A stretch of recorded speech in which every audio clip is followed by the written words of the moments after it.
I want you to try something with me right now.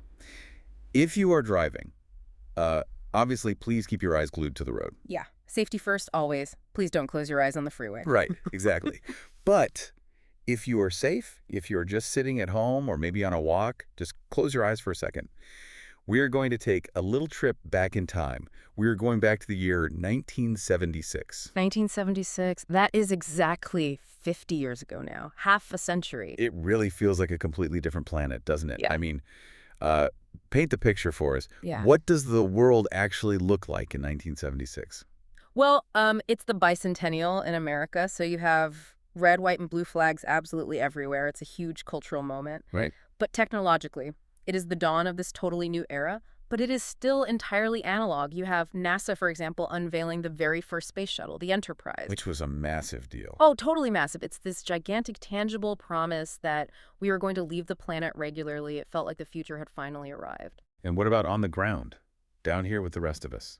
On the ground, in a literal garage in Los Altos, California, you've got two young guys named Steve Jobs and Wozniak, and they are sitting there soldering circuits for a little computer company they just decided to name Apple. Just tinkering away in a garage. Exactly. And over in the sports world, Nadia Comaneci is in Montreal, and she is scoring the very first perfect 10 in Olympic gymnastics history. The scoreboard couldn't even display a 10, it showed a 1.00. Wow, I actually didn't know that. Yeah, the technology wasn't ready for perfection. And if you were wealthy back then, you were probably boarding the Concorde to cross the Atlantic in 3 hours. Everything in 1976 was hyper-focused on speed and achievement, faster, higher, stronger. It sounds incredibly exciting. Oh. But while the whole world was obsessing over rockets and supersonic jets and perfect tens, there was something much quieter, much more, I guess you could say, humble, happening in a small church in San Diego. That's right. No press cameras, no massive crowds cheering, just a man named Denis Waitley sitting alone in a church pew with a portable tape recorder. And he wasn't some huge celebrity. He wasn't a tech tycoon building computers in a garage. He was an author, a former Navy pilot, just sitting there recording his thoughts on actual cassette tapes. Cassette tapes. You have to remember that tactile click-clack sound of pressing the heavy plastic buttons down, the hiss of the magnetic tape. And those quiet recordings, those specific tapes, they eventually became the psychology of winning.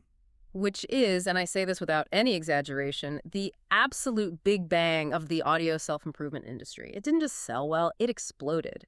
We are talking over 2 million copies sold, $100 million in sales. Which in the late 70s and 80s is just an astronomical number for an audio program. Unprecedented. It was the voice in the ear of every single aspiring salesperson, every athlete, every corporate executive for 2 solid decades.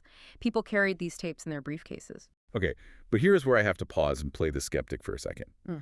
Because when I see a title like The Psychology of Winning, and I know it's a product of the late 70s and the 1980s, my guard immediately goes up. I know exactly what you're going to say. I mean, I instantly think of Gordon Gekko in Wall Street. I think of the whole greed is good mantra. I picture giant shoulder pads, power ties, and really aggressive, bone-crushing handshakes. Right, the whole Glengarry Glen Ross vibe. Always be closing. Coffee is for closers only. Exactly. It feels very zero-sum to me. Like, for me to win, you have to lose. For me to get the promotion, I have to step on your neck. So why are we today, sitting here in 2026, in a world that is totally dominated by AI, massive climate anxiety, and epidemic levels of digital burnout, why are we revisiting a dusty cassette tape from 1976? Isn't this just a bunch of boomer nostalgia? That is the absolute crucial question for this deep dive. And honestly, if it were just a straight re-release of the old audio, I would 100% agree with you. We could just leave it buried in the 1970s time capsule. Right. But we aren't talking about the 1976 version today. We are focusing on the new psychology of winning, which Waitley actually released in 2021. So he went back and updated it. He didn't just update it, he completely overhauled the engine. He realized that while the core principles of human success might be timeless, the environment we live in has fundamentally changed. We have moved from the industrial age straight into the digital age. The game board is totally different now. Entirely. And even more importantly, our scientific understanding of the human brain has gone through an absolute revolution since he recorded those original tapes. A revolution? How so? Think about it. In 1976, neuroscience was basically in its infancy. We were still guessing about a lot of things. Today, we know more about how the human brain functions from just the last 10 years of research than we did in the previous 50 years combined.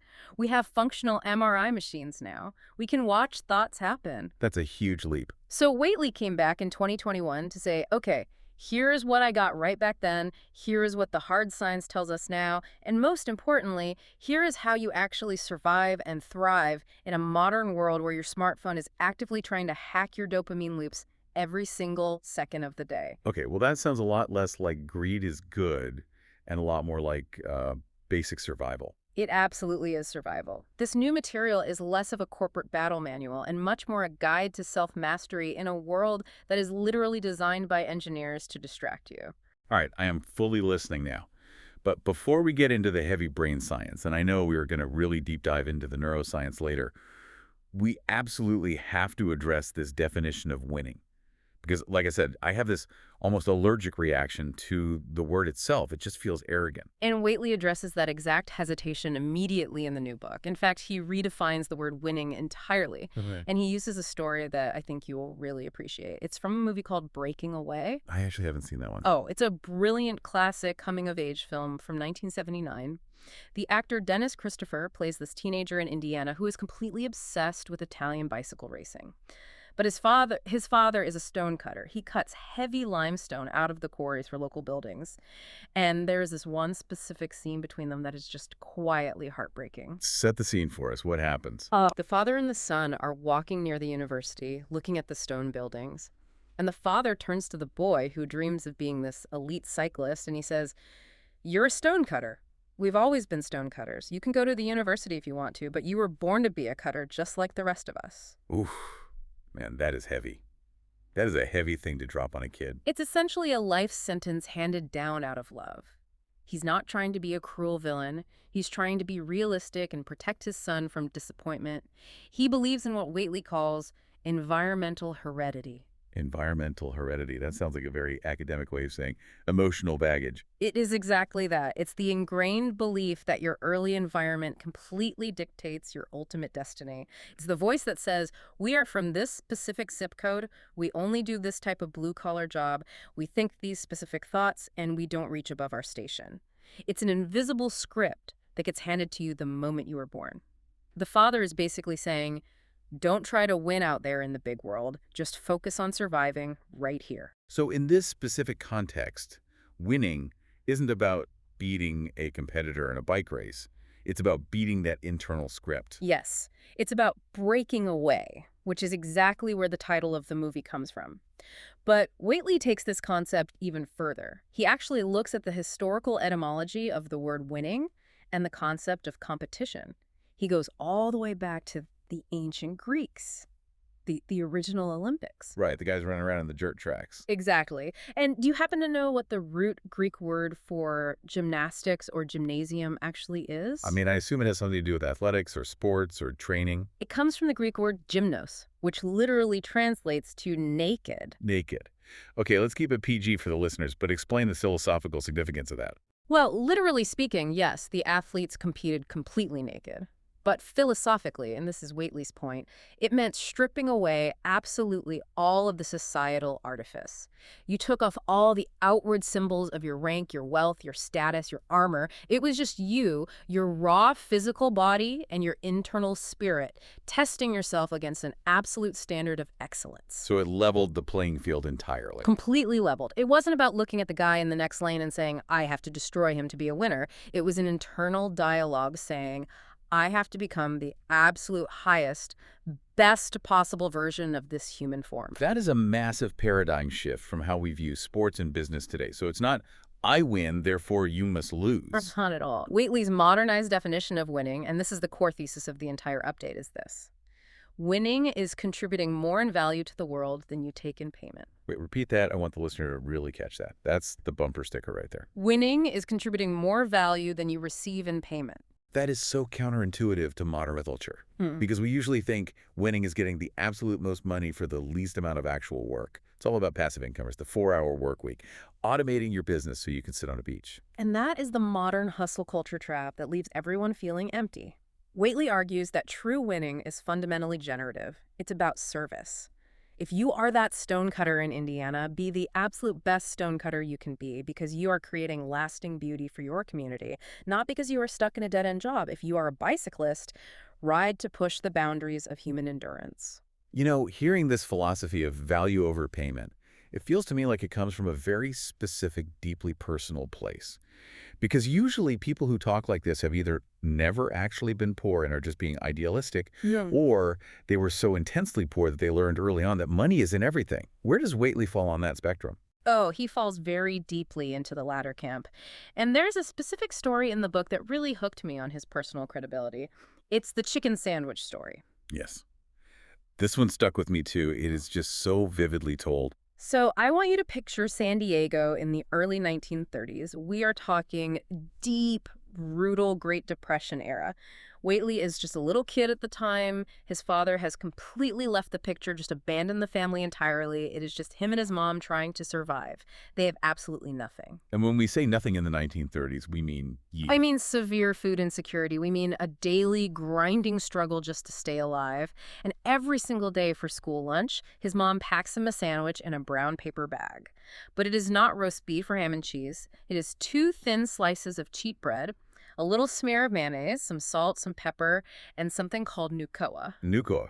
I actually had to look this up when I was prepping for this deep dive. It's basically just pure lard, right? Essentially, yes, it was a cheap, white, oleomargarine, basically hydrogenated vegetable fat or animal lard that came with this little separate dye capsule. You had to physically squeeze the orange capsule and knead the plastic bag for a few minutes to turn the white glop yellow, just so it kind of looked like real butter. It was the ultimate fake it till you make it Depression era food. So imagine being a kid sitting in the school cafeteria. The other kids probably have actual bologna or real butter on fresh bread.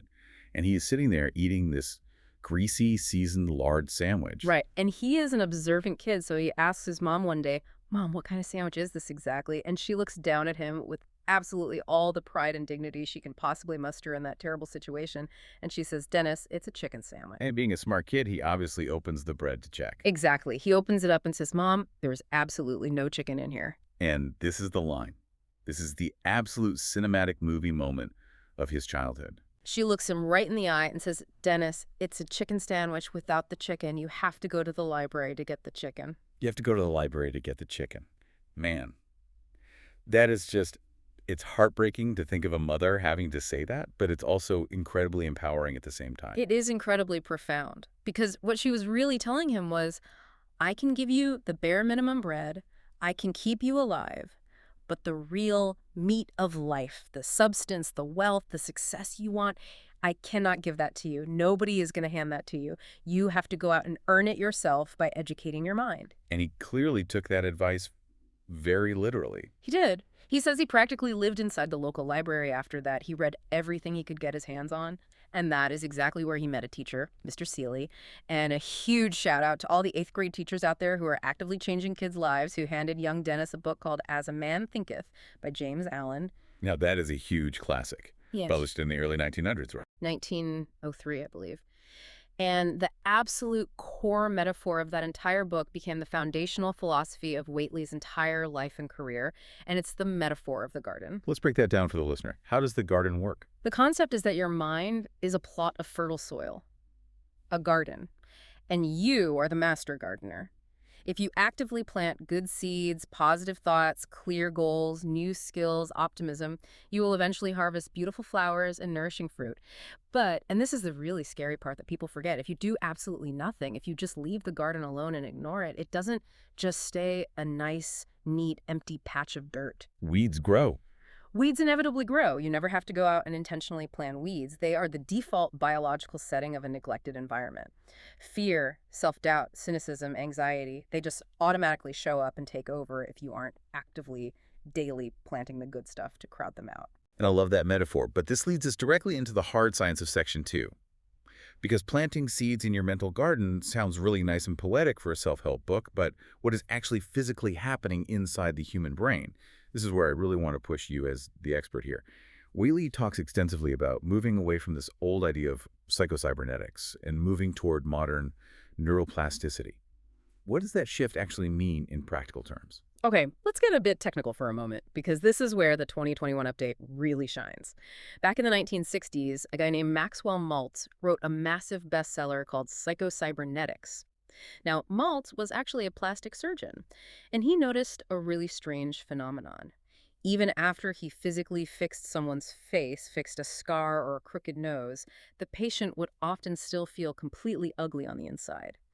He realized that the human self-image operated like an internal Like a mechanism. machine. Exactly. He viewed the brain as a literal servo mechanism. His favorite analogy was a guided torpedo.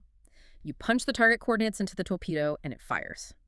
If the torpedo gets knocked off course by a wave, a negative feedback loop kicks in and mechanically corrects the steering fins to get it back on target. It was a very rigid, mechanical view of the mind, very fitting for the industrial age. So under that model, the brain is essentially hardwired hardware. You program it and it just runs the code. Right. But Waitley, after consulting with modern neuroscientists for the updated book, says, no, that is completely wrong.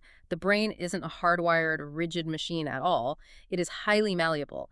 It is much more like a modern GPS, a goal positioning system that is constantly, literally rewiring its own physical structure based on the inputs you give it.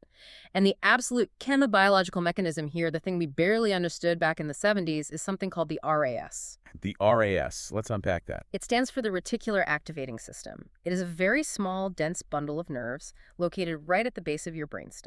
And what is its actual job? Its job is to be the ultimate filter. Think of the RAS like a giant, intimidating bouncer standing outside an extremely exclusive VIP club. Right now, as you are listening to this, your brain is being bombarded with literally millions of bits of data every single second. The temperature of the room, the feeling of your shirt on your back, the hum of the refrigerator, distant traffic, smells, sights. If your conscious mind had to process all of that data simultaneously, you would go insane. You'd have a seizure. So the RAS bouncer decides who gets into the VIP club of my conscious awareness. Precisely. And how does the bouncer decide? It decides entirely based on what you have told it is important to you. And important is defined by what you repeatedly focus your attention on. This is what psychologists call the classic red car phenomenon. Let's say you decide you really want to buy a bright red Tesla. You research it, you think about it. Suddenly, what happens the next time you drive on the highway? I see bright red Teslas literally everywhere. They're in every lane. Exactly. Now, did Elon Musk suddenly drop thousands of red Teslas onto your specific highway overnight? No, they were always there. I just completely ignored them before. Right. Yesterday, your RAS filter looked at those red cars and said, irrelevant noise, keep them out of the club. But the moment you programmed your internal GPS with the goal of red Tesla, your RAS bouncer updated the guest list. It started letting that specific visual data through to your conscious mind. Another great example is the cocktail party effect. You are in a crowded, noisy room. You can't hear the person next to you. But someone across the room says your name quietly, and you instantly hear it. Why? Because your RAS knows your name is VIP data. That is fascinating. So if we apply this biological filter to the concept of winning, if I program my brain with the belief that the world is a terrible, hostile place and everyone is out to get me, my RAS will literally scan my environment for threats to prove me right. 100%. You will walk into a networking party, and out of 50 people, your brain will physically only register the one person who gives you a slight dirty look. You will completely miss the 10 people who smiled warmly at you. Your biological search engine is permanently set to find danger and rejection. And conversely, if I program it with opportunity. Your bouncer starts looking for open doors. You suddenly overhear a snippet of conversation at a coffee shop that leads to a job offer. You notice a book on a shelf that sparks a business idea. People call this luck, but it isn't magic. It is biology. It is selective attention driven by neuroplasticity. Which brings us perfectly to the superhighway analogy in the book.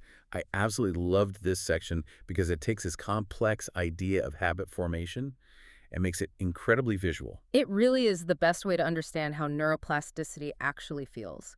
I want you to imagine that your brain is a massive, incredibly dense, overgrown jungle.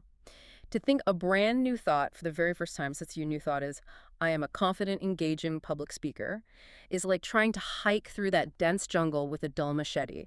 It is exhausting. You are hacking away at vines, you get scratched up, you are sweating, and you barely make it 10 feet. So I try to do a positive affirmation once, and it just feels fake and tiring. Right. And if you give up and don't go back into the jungle tomorrow, those vines grow back over your little path in 24 hours. That is exactly why trying a new habit once or twice never works. The jungle claims it back. But if you force yourself to walk that exact same path every single day, Eventually, I beat down the grass. It becomes a clear dirt path. yes, and if you keep walking it, it becomes a wide gravel road. And if you keep driving over it, eventually, neurologically speaking, the neurons fire together and wire together permanently. That dirt path gets paved over and becomes a massive 12-lane high-speed superhighway. And once it's an Autobahn, I don't have to try anymore. The car just drives itself. Exactly. The thought becomes subconscious. It becomes literal muscle memory in your brain tissue. This is exactly what the stonecutter's father in our earlier story had. He had a massive 12-lane superhighway in his brain and broadcasted, "I am a poor stonecutter." He didn't have to wake up and try to think that. It was just his default reality. Now, here's the genuinely terrifying part of all this. And this is where Waitley's 2021 update gets uncomfortably real for all of us. We're currently carrying around a glowing rectangular device in our pockets that is actively hijacking this exact neuroplastic process. The smartphone, the ultimate distraction engine. Waitley issues a very stark warning about this. How exactly does the phone disrupt or manipulate the superhighway in our brains? It comes down to the fundamental mechanism of how human habits are formed. Waitley breaks it down into 4 distinct chronological stages: observation, imitation, repetition, and internalization. OIRI. Let's walk through those steps. Step 1 is observation. As human beings, we learn by watching. In the old days, you learned to trade by watching your dad cut stone, or you watched a master carpenter carve wood. You observe the physical reality. Today, in 2026, what are we primarily observing? We are staring at screens. We are watching endless algorithmic feeds, TikTok, Instagram Reels, YouTube Shorts. We are observing 15-second, highly edited clips of people pretending to be ridiculously rich or incredibly happy or more often violently angry about something. And here is the neurological catch. Your brain, specifically your mirror neurons, does not fully distinguish between a real physical event and a digital event on a screen. When you watch a video of someone screaming in panic about the economy or the news, your brain runs a micro-simulation of that exact panic inside your own nervous system. That is step 2, imitation. Wait, so even if I am just mindlessly scrolling on the toilet, totally relaxed physically, my brain is actively practicing being panicked. Yes, your brain is doing a dress rehearsal for the emotion you are observing. If you sit there and scroll through 2 straight hours of highly curated outrage content, you are actively rehearsing outrage. You are driving a heavy mental truck down the outrage highway in your brain, paving it thicker and wider with every single swipe, which leads to repetition. And finally, internalization. You literally become an angry, anxious person, not because your actual real life is bad, but because you are rigorously training your brain for anxiety on your phone. That is horrifying. We are essentially handing over the seeds for our mental garden to an invisible algorithm. Precisely. And what does the algorithm optimize for? It optimizes for engagement. And behavioral psychology tells us that human beings engage most predictably with fear, anger, and envy. So we hand the algorithm the keys, it plants seeds of fear and envy all day long, and then we sit around wondering why our mental garden is completely choked with toxic weeds. Okay, so we have to take the garden back. We have to violently reclaim it and start replanting. Waitley talks about something he calls the chemistry of optimism. And again, I really appreciate that he makes this grounded in biology. It is not just smile in the mirror and wish for the best. No, it is literal pharmacology. It is internal chemistry. He has this great phrase where he says, "You need to get high on your own expectations." And he is very careful to clarify he is a strict teetotaler. He doesn't drink alcohol, he doesn't smoke. Right. When he says get high, he is talking strictly about naturally produced endorphins and dopamine. He explains that when you genuinely expect a positive outcome, and I don't mean just wishing for it like a lottery ticket, but expecting it with the same certainty that you expect the sun to come up tomorrow, your physical body responds by releasing a powerful cocktail of performance-enhancing neurochemicals. It sounds exactly like the placebo effect. It is the placebo effect. And people always dismiss the placebo effect. They roll their eyes and say, "Oh, the medicine didn't work, it was just in your head." But I want the listener to really stop and think about what that phrase means. You give a patient a completely inert sugar pill. You tell them with authority that it is a powerful dose of morphine. Their expectation is so strong that their brain literally manufactures and releases endogenous opioids into their bloodstream that physically kill the pain.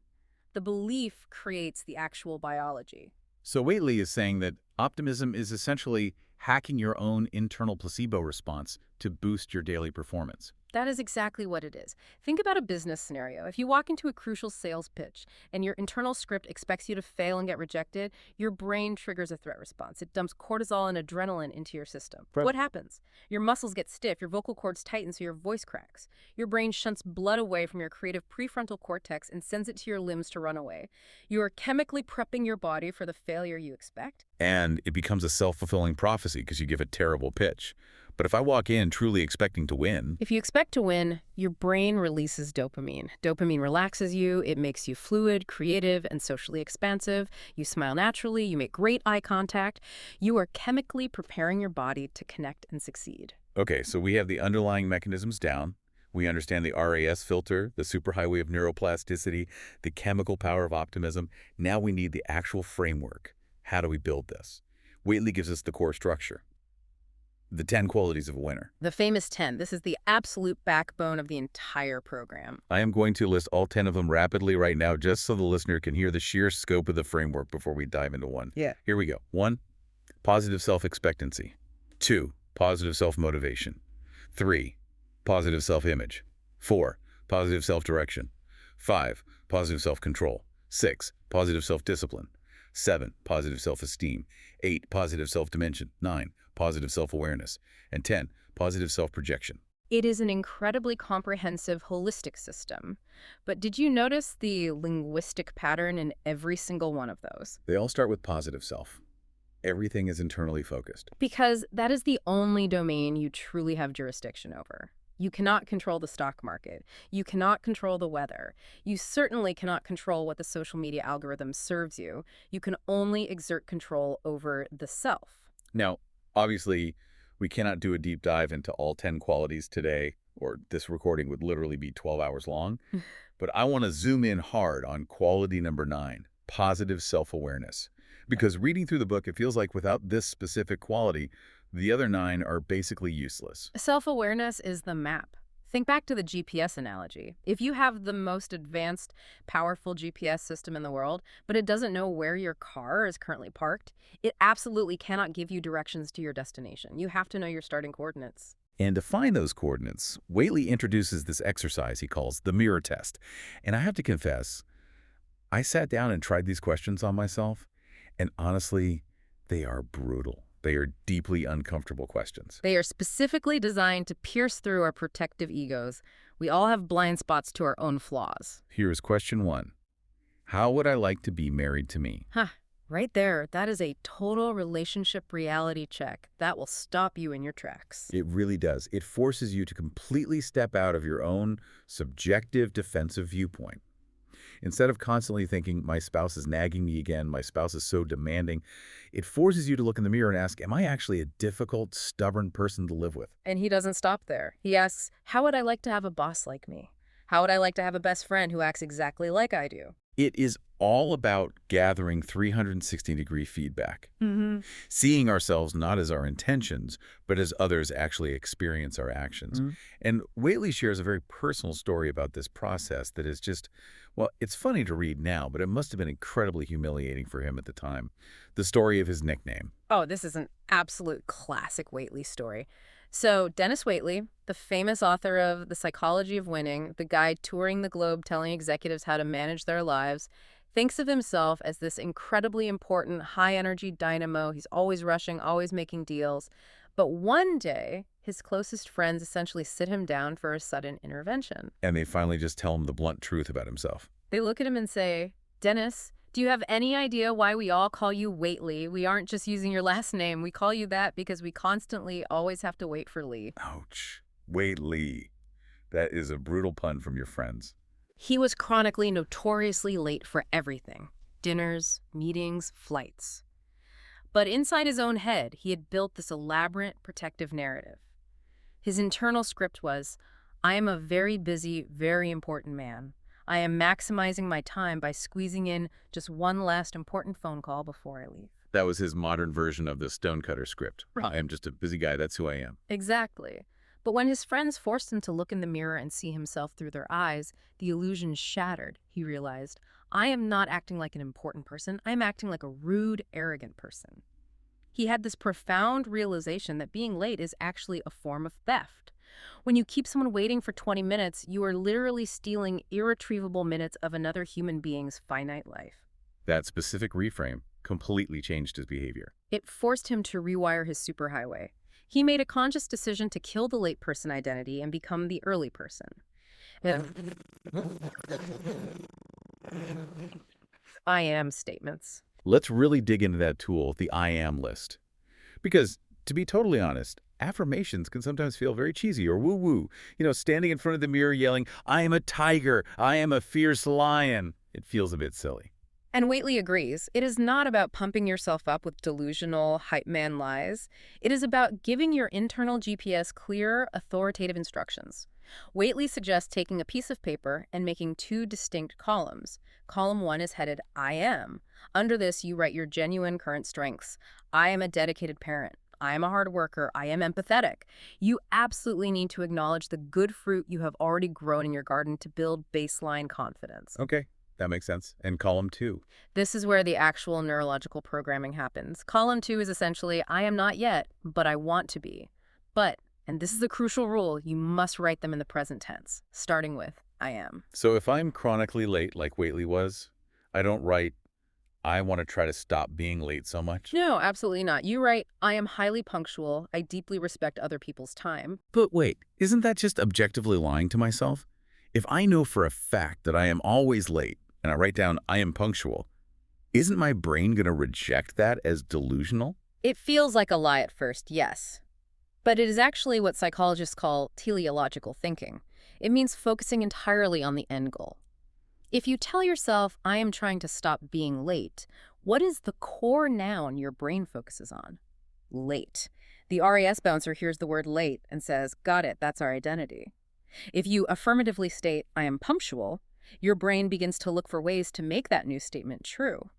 It creates a psychological state called cognitive dissonance.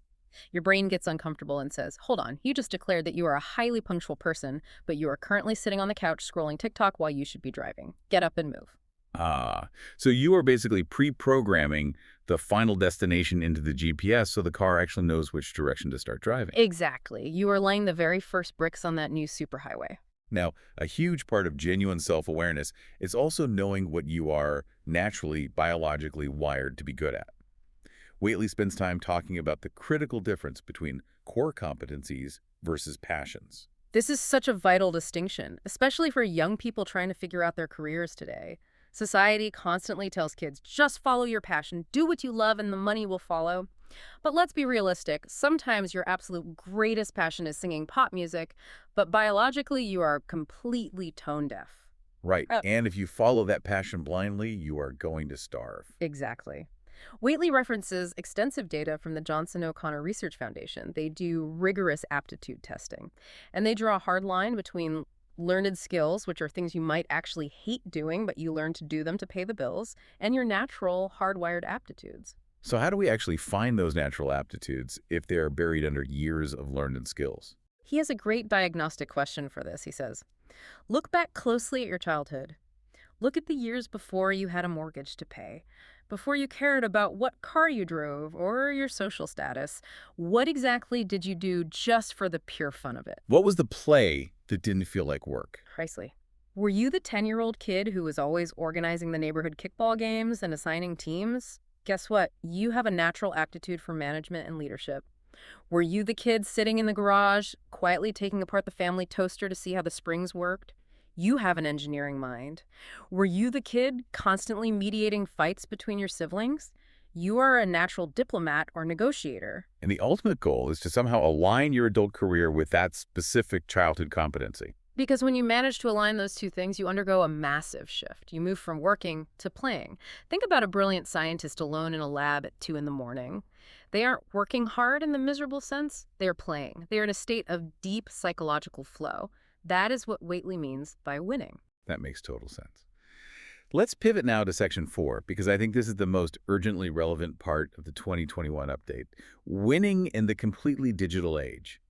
We talked earlier about the smartphone as this passive distraction machine, but Waitley also talks about it as an active projection machine. Yes, this introduces the concept of the digital avatar.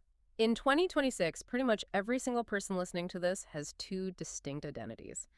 You have your actual messy biological self, the person who wakes up tired and has flaws, and you have your completely curated digital avatar. The shiny Instagram profile, the hyper-professional LinkedIn bio where everyone is a thought leader. Exactly. And the massive societal problem Waitley identifies is that it has literally never been easier in human history to completely fake your avatar.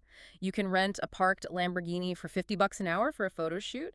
You can use AI filters to completely alter your facial bone structure on video. You can buy 10,000 fake bot followers from a click farm overnight to look influential. You can proudly call yourself an international best-selling author simply because you got 50 of your friends to download your 99-cent ebook at the exact same hour on Amazon. It is an entire global economy built on pure, thin projection.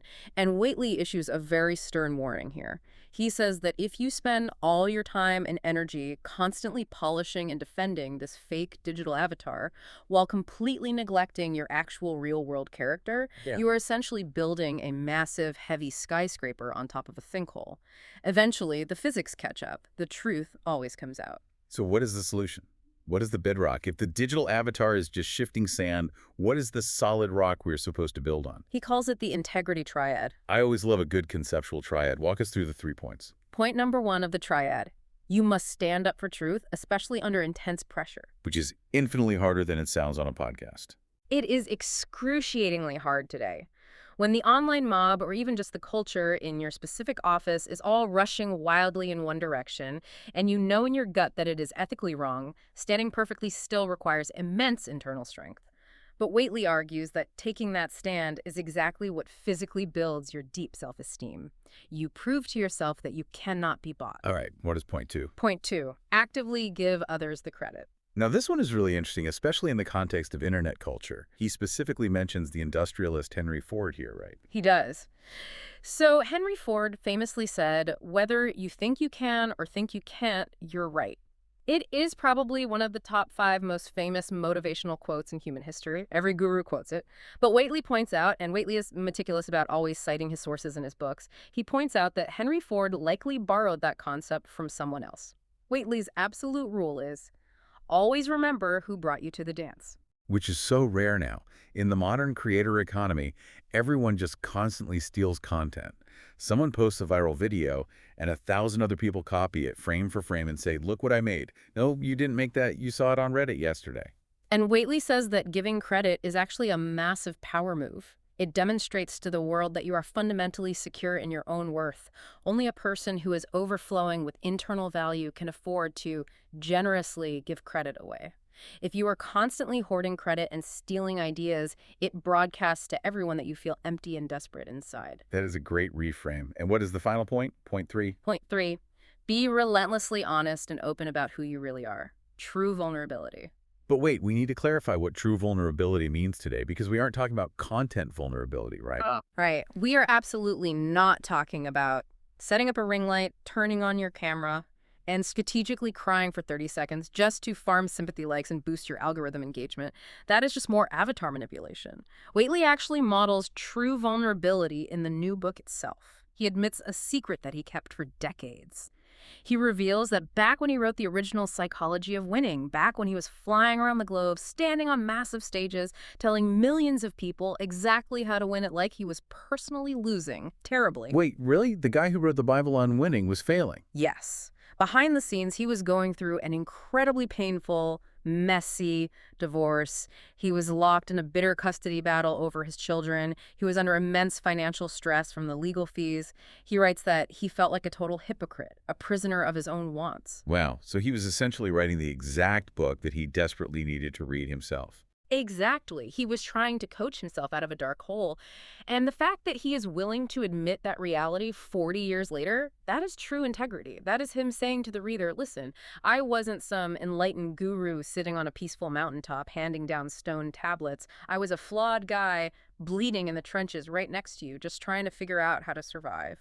That makes the material so much more trustworthy. Yeah. He connects this idea of deep honesty to this metaphor he calls the little white lie, or the hurricane metaphor. Oh, this is a metaphor that will genuinely scare you straight if you think about it. He talks about how casually we all tell little white lies every day. Oh, I'm doing great, thanks. No, I definitely didn't spend that much money on this. Sorry I'm late, I was stuck in crazy traffic, when you really just overslept. Hmm. We all think these are completely harmless. Yeah, we view them as just social lubricant, just greasing the wheels of daily interaction so we don't have long, awkward conversations. But Waitley says they're actually subject to the butterfly effect in chaos theory. You know the theory, a butterfly innocently flaps its tiny wings in Brazil, and the compounding atmospheric changes eventually cause a massive destructive hurricane in Texas. Waitley says every single little white lie creates a tiny, invisible disconnect in your reality. Suddenly, you have to expend mental energy to remember the specific lie you told. Then, eventually, you have to tell a slightly bigger lie to cover up the inconsistencies of the first lie. It just silently eats up all your cognitive bandwidth in the background. It eats your bandwidth, it creates chronic, low-grade anxiety, and eventually, inevitably, the hurricane hits. You get caught, the trust completely collapses. And here is the harsh reality of the digital age, where every text, every email, every receipt is permanently recorded and searchable. Trust has become entirely binary. You are either a trusted person or you are a liar. There is no gray middle ground anymore. Once the avatar cracks, it shatters. That is a sobering thought. Let's move into section 5 of the breakdown. This section is all about personal responsibility. He frames it as the do-it-yourself life. I really love the specific imagery he uses here. He calls human life a duet with the creator. A duet. That implies active participation from both sides. Exactly. You are freely given the raw physical materials of life, the wood, the stone, your specific DNA, your baseline talents, but you have to actually pick up the tools and build the chair yourself. You cannot just sit there staring at the pile of wood and complain, God, why haven't you made this into a comfortable chair for me yet? Or the flip side, which we hear all the time. My parents gave me really bad quality wood, so I can't build anything. Right, that is the ultimate clash between the victim mindset and the creator mindset. The victim is constantly pointing backward in time. I am this way because of my past trauma, because of the economy, because of my parents. The creator acknowledges the past, but always points forward. I am actively creating a new future today, in spite of the what I was given. He applies this intensely practical mindset to his own family, specifically to grandparenting. Because Waitley is older now, he has a lot of grandkids. 7 grandkids, I believe. Nice. And he has developed this core mantra that he repeats to them. Chase your passion. Absolutely never chase your pension. Okay, I have to push back slightly here. That is a very easy, inspirational thing to say when you are already a multimillionaire author who doesn't have to worry about a pension. That is a very fair critique. But his actual method of grandparenting is what makes it interesting. He doesn't just write his grandkids fat checks or buy them expensive sports cars. He strategically invests his money in shared experiences that align with their specific developing competencies. It's that value over payment model showing up again. Exactly. He says, if you tell me you want to be a professional photographer, I'm not just going to buy you a $3,000 camera and wish you luck. Let's book a trip to a national park, just you and me, and let's go take photos together at sunrise. He actively mentors them. He is focused on transferring the internal software of how to win at life, not just handing them the external hardware of unearned cash. Speaking of software and hardware, we should touch on the physical realities of aging. Waitley is in his late 80s now. He has to deal with his own aging biological hardware, and he shares a story about a visit to his doctor regarding the fear of falling down, and I found it to be one of the most practical metaphors in the entire book. Oh, the section on the vestibular system? This is brilliant. Set it up for us. His doctor gives him advice that sounds almost poetic, but it is literal hard medical advice. Right. So the doctor sits Waitley down and says, Dennis, you need to be extremely careful. People your age, they start to fall down. And at your age, breaking a hip from a fall can literally be a death sentence. It is the beginning of the end. And what does the doctor say is the primary reason older people start falling? Because they get paralyzed by fear. They become terrified of tripping. So what do? They look straight down at their own shoes while they walk. They start to shuffle their feet tentatively. They instinctively reach out and grip onto handrails and walls for dear life. They're desperately trying to be as safe as possible. But the cruel irony of biology is that by looking down at their feet, they physically disconnect their field of vision from the horizon line. Your inner ear, your vestibular system, which controls your physical equilibrium, absolutely requires a steady visual lock on the horizon to calibrate your balance. When you stare down at your toes, you starve the inner ear of data. The system literally atrophies from lack of use. You lose your physical balance precisely because you were trying so hard to be safe. So what is the doctor's actual prescription? The doctor tells him, look straight ahead, keep your eyes locked on the horizon, walk briskly with purpose, let your inner ear do the job it was designed to do. And Waitley immediately takes this literal medical advice and applies it to mental and professional aging as well. Of course he does. He says that traditional retirement is actually neurologically dangerous. If you retire at 65 and just go play the exact same 18 holes of golf every single day, with the exact same 3 friends talking about the exact same memories, your brain essentially goes to sleep. You aren't giving it any new data. You have to actively seek out novelty to keep the brain alive. Drive a completely new route to the grocery store. Force yourself to learn conversational Spanish. Try eating foods you have never tasted. You have to constantly challenge the inner ear of your mind with new problems, or your cognitive abilities will atrophy and you will mentally fall. Look straight ahead and walk briskly. That is such a powerful image for aging. Okay, we're entering the final stretch here, section 6 of our deep dive, imagination and the future. Waitley starts this section by quoting Albert Einstein. Imagination is more important than knowledge. Which honestly feels 100 times truer today than when Einstein said it, given that literally all the factual knowledge in human history is currently available for free on a Google search. Exactly. Rote knowledge has become a cheap, abundant commodity. Imagination, the rare ability to look at disparate pieces of information and connect the dots in a way that hasn't been done yet, that is the ultimate premium asset in the 21st century. But Waitley is very careful to ground this lofty idea of imagination in a very grueling concept he calls incrementalism. We are circling right back to the stonecutter analogy here. The stonecutter is the perfect embodiment of incrementalism. A master stonecutter doesn't walk up to a massive boulder and split it perfectly in half with one giant heroic swing of the hammer. He taps a wedge, he hits it 10 times, 20 times, he hits it a full 100 times, and absolutely nothing happens. Not even a microscopic hairline crack appears on the surface. To an outside observer, it looks like complete failure. 99 swings of wasted energy. But then, on the 101st blow, the massive rock suddenly cleanly splits right down the middle. Now, was it that magical 101st blow that did all the work? Obviously not. It was the invisible cumulative kinetic stress of the first 100 blows building up inside the rock. That is exactly how Waitley defines the daily process of winning. It is the slow, often agonizing accumulation of completely invisible efforts. He calls this the Olympic standard. Olympic sprinters do not go to the track trying to shave 2 full seconds off their time in a single afternoon. That is biologically impossible. They train for 6 grueling months just to improve their time by 1/10 of a single second. And for us, the listeners who aren't Olympic athletes, what is the actual realistic timeline for this? Because we live in a culture of instant gratification.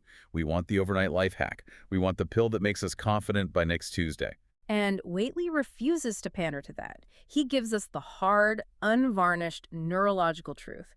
He says that to truly rewire a deep-seated habit, to take the machete, hack through the jungle, and actually pave a new superhighway in your brain takes 3 to 6 continuous months, minimum. Wait, 3 to 6 months? What happened to the famous rule that it only takes 21 days to form a habit? The 21 days rule is a complete pop psychology myth. It was actually taken out of context from Maxwell Maltz's original plastic surgery observations back in the 60s. 21 days of forced repetition might barely get you started. It might clear a little dirt path.